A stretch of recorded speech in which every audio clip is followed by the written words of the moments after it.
Hi friends, and welcome back to the channel.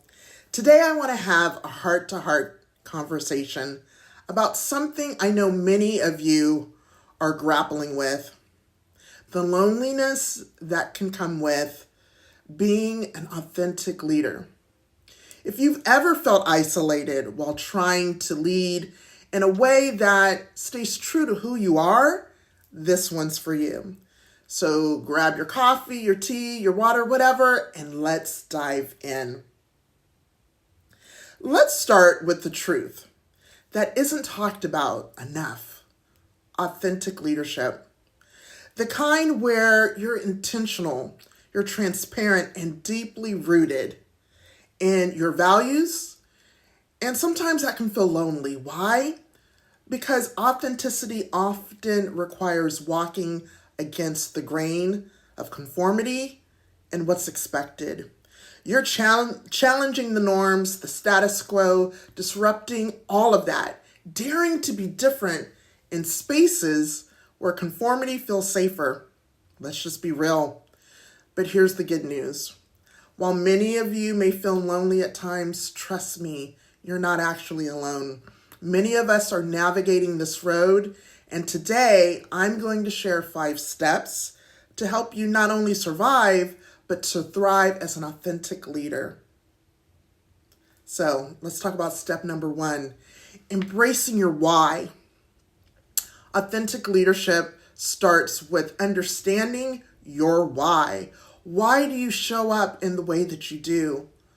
Why do you care so deeply about being true to yourself? For me, my why is rooted in a belief that leadership should be serving. It should be uplifting and inspire others. It's not about perfection or control. It's about impact.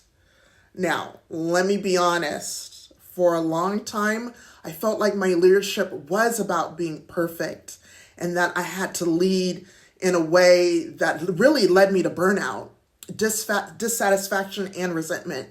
It wasn't until I began to understand my why and my purpose behind doing the work that I was doing and being the leader I desired to be to make the difference in someone else's life. So take some time to reflect, journal it out, or sit quietly with your thoughts. What's your why? And understand that your why is going to ground you when the path feels unsteady. When you're clear about your purpose, it becomes easier to withstand the moments of isolation because you now know you're staying true to something that's bigger than yourself, greater than yourself. Step 2, find your people. Let's be honest, leadership can feel like standing on an island, especially if you're surrounded by people that don't quite get it. That's why finding your people, your community, is so important. This might mean seeking out a mentor who's walked a similar path, a professional group, or even simply connecting with like-minded individuals, like-minded leaders like you, perhaps even online. Remember, the most independent leaders need support. No one succeeds alone. And your community will remind you that you're never truly by yourself on this journey. Step 3, boundaries to protect your energy. Ooh, this is a good one. One thing I've learned as an authentic leader is that not everyone will understand my vision, and that's okay. What's not okay is letting those misunderstandings drain me and drain my energy.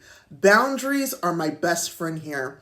They're not walls to keep people out, but they're protective measures to ensure that you have the capacity to lead from a place of strength and authenticity, to say no to unnecessary meetings, to delegate when possible. And don't feel obligated to over-explain yourself or your choices. The more you protect your energy, the better equipped you'll be to lead. and to lead authentically. Step 4, celebrate the small wins. This is a good one. So here's a question. When was the last time you celebrated a small victory? As leaders, we're so often focused on the big picture that we forget to acknowledge the incremental progress that we make every day. We're impactful every day. Do you have a tough and honest conversation? Did you have one? Did you celebrate that? Did you make a decision that aligns with your values, even if it wasn't the easiest route? Celebrate that too. Small wins, no matter what they are, they build momentum and they help us to remind myself of the impact that I'm making, even in the quiet moments. And then the last step, step 5, trust the process. I know it's easier said than done, but let's talk about trust. Leading authentically is a long game. There will be days when you'll wonder if it's even worth it. There'll be days when you're tempted to shrink yourself, to give in, or to compromise your values for the sake of convenience or approval. Trust me, I've been there. In those moments, here's what I want you to remember. Remember this: authenticity always wins in the end. It builds trust, it inspires others, and it creates a legacy that lasts.